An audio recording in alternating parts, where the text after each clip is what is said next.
Hey everyone, I just wanted to take a moment to talk about love and specifically God's love because it's the most important thing that we could ever focus on. Um, and to really understand love, there's a few passages in mind.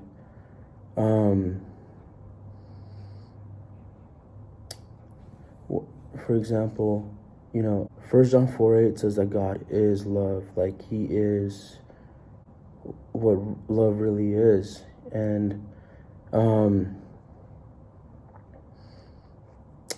kind of love that we know of is, brotherly love, romantic love, friendship love. But the love that, God has for us is agape. And the real understanding of agape love is the most selfless, most unending, like unfathomable type of love. And to understand that, God is so full of love that he wanted to create something, or he can just pour this love out because he is all-consuming. In Hebrews, it says that he is an all-consuming fire.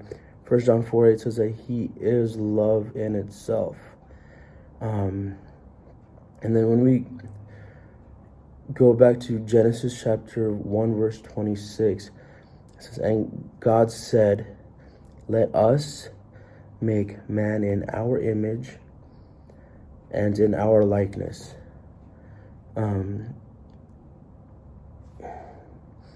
understand that passage, you have to really dig into the original text, which is in Hebrew.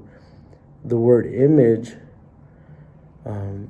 in the Hebrew text, the only time that specific word in Hebrew is used in the Old Testament is when it's given reference to idols. And the word likeness, the definition of it is counterpart, and the definition of counterpart is someone who's exactly like and has the same function of the other person. And to back up the word for image, when Jesus was being tried by Pilate, he asked Pilate, "Are we not all gods?" with a small g. I forgot which exact passage that was in the Bible, but it was definitely when he was being tried by Pilate. And then if you go on to verse 27 and 28, it says that God gave man dominion. That's rulership. That's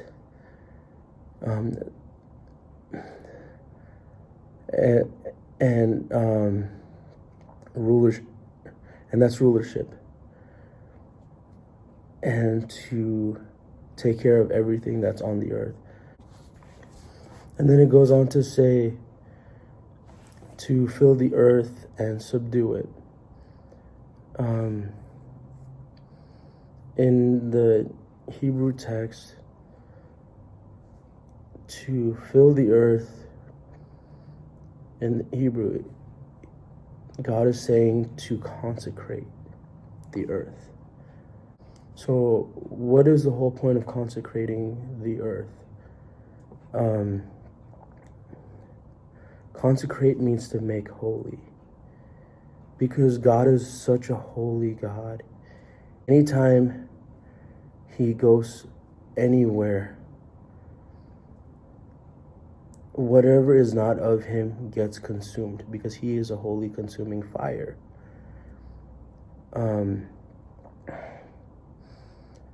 When Moses was before God in Mount Sinai, God said that he's going to go before him, and God was only going to show Moses his backside, because if Moses were to see God face to face, he would perish. But then in Hebrews, it says that Moses did see God face to face. And I believe that is true, because the time that Moses spent in Mount Sinai, being in the presence of God, purified him to the essence to be able to see God face to face, because he was communing with him and consumed by his love. And when we look at 1 Corinthians chapter 3, verse, I believe, 13, I'm going to paraphrase, but it says that when you stand before the throne room of God, everything you've ever done on earth is going to be set on fire, and the things that remain, you will receive your reward according to that. Now the question is, how do we know of the things that remain? And the previous passages I mentioned before, in Hebrews 11, where it says that God is a holy consuming fire, and then 1 John 4:8, where it says God is love. And then you go to 1 Corinthians chapter 13, where it says, if I speak with tongues of angels, if I give my body to the fire, if I, save so many souls, if I do all of these things, but I don't have love, it's going to profit me absolutely nothing. Why? Because of God being love, the essence of love, the true definition of love. And he is a holy consuming fire. Anything that is not done out of the love of God is what is going to be burned up. The next question is, how do we love? A few days ago, I was talking to a gentleman, and he said something so profound. Even though as Jesus came to the earth to redeem us, he came to walk out what love really is. And just looking at his lifestyle, the things that he preached, the Sermon on the Mount, the Beatitudes, bless those who curse you, pray for those who despitefully use you, all those verses. And then it goes on to understanding what love is. I believe it's in 1 Corinthians where, I don't remember the exact passage, but it talks about husbands, love your wives as Christ loved the church and gave himself and sacrificed himself for the church. And wives, submit to your husbands. Many times we just focus so much on the submission part for the wives, but we never talk about what the husband's role is, as to sacrifice himself and give himself in the way that Jesus did for the church. That's sacrificial love. That's agape love. Willingness to put other people ahead of you. It's the selflessness. That is what love is. And Jesus showed that on the cross. When Jesus was on the cross, he said, Father, forgive them, because they don't know what they're doing. In the Greek text, it's shown to be a repetitive tense verb, I believe it's called. Don't quote me on that, but it's something like that, where I believe that Jesus was repeated, where Jesus repeatedly said, Father, forgive them, for they know not what they do. And I believe he was saying that from the moment he was being arrested till his last breath, he was constantly saying, Father, forgive them, because they don't know what they're doing. The fact that Jesus was telling the Father to forgive them, even though the creation was about to try and kill their own creator. And we know that he was not killed, because before they even could kill him, while he was on the cross, he says, Father, into your hands I commit my spirit. He gave himself up for us. He gave his life for us. That's ultimately what love is. And when you begin to understand this love that God has for us, all you ever want to do is live for him and submit your life to him. And I was just reminded of a conversation with a friend of mine, and this has never left my mind ever since. One of my friends who is recently married, he was saying that,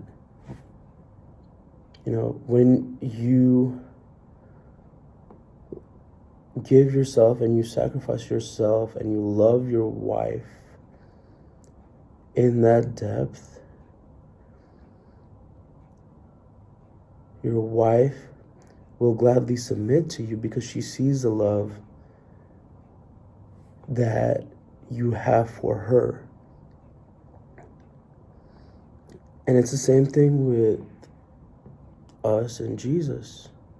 We see the love that he has for us. The fact that from the moment of creation, the moment that man fell into sin, he already planned a redemptive story to bring us back to him. To do that's love on a whole nother scale that we cannot comprehend with our finite mind.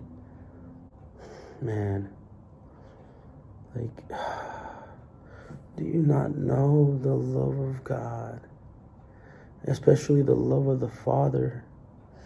There was this dream I had many years ago, and in this dream, I'm holding this beautiful little baby girl in my hand.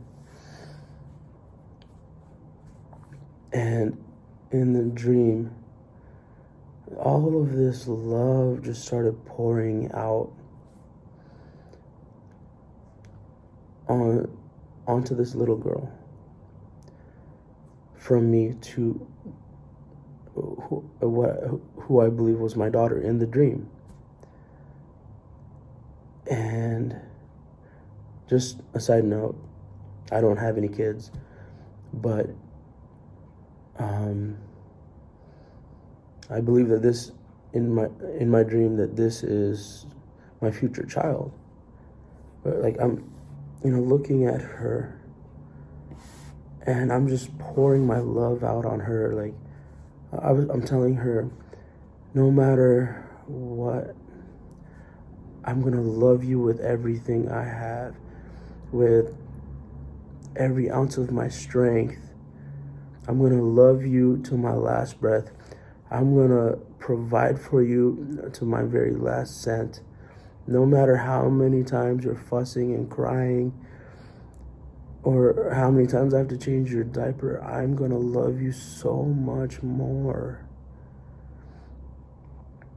And then I'm looking to the side and I see another child, which I believe wasn't mine, but was my wife's from a previous relationship in the dream. And once again, I'm not married, but in the dream I am. And in this dream, there's another child, and I know that that wasn't my child, but I even took her in, and I adopted her as my own in the dream. I knew that I had adopted her, and I gave her my last name. And I was telling both these things, and I like the same kind of love for both children. And then all of a sudden, the roles get reversed, where I'm the child and God is the father. And he's like, and he says to me, I love you like this, but exceedingly abundantly, even more than what you could ever ask or think or contain. Because we have such a finite mind, we can only understand to a certain extent, but God is limitless. His love is limitless. He is an all-consuming God. He's an all-consuming fire. I just want to encourage you, for anyone that is watching, to ask God for the revelation of His love for you. Because His love for you is so deep, so unfathomable, that it cannot be contained. God just wants to love on you. It doesn't matter where you came from. He wants you so badly. You know, He would rather go to hell for you for all eternity than to be in heaven without you. He was willing to make that sacrifice, that He gave up His Spirit so that He can redeem you.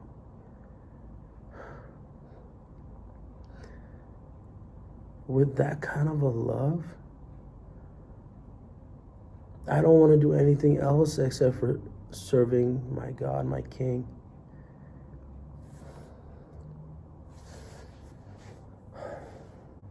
God is so amazing. And you know, like, with my own story, the things that I myself have personally experienced, I can't help but love God back and serve Him with everything that I have. I will gladly put down my fleshly, selfish desires for the one that chose to redeem me, even when I didn't want to be redeemed. But He did it anyway. He loves so deeply. And I just want to love people the same exact way. You know, Jesus says of two of the greatest commandments: love God with all your heart, soul, and mind, and then love your neighbor as yourself. To be able to love God with all your heart, soul, and mind, you need to have that relationship, that intimacy with Him, to understand His love for you. And when you understand His love for you,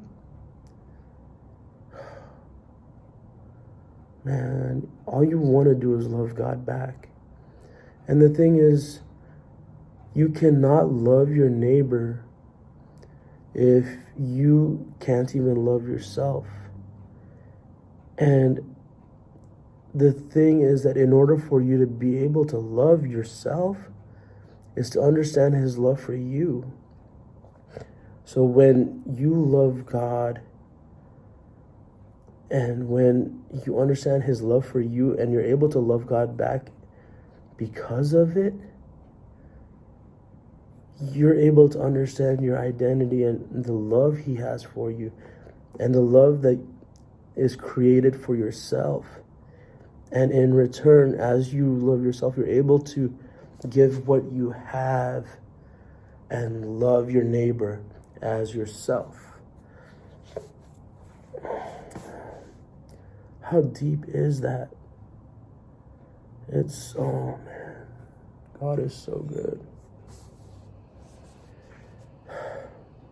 He gave this whole world for us to rule. I just wanted to encourage you all with this message of the love of God. I want to challenge every single one of you who watched this video to ask God to reveal his love for you. Because love is what conquers everything. The love of God is what conquers everything. The love of God is the reason why signs and wonders follow. The love of God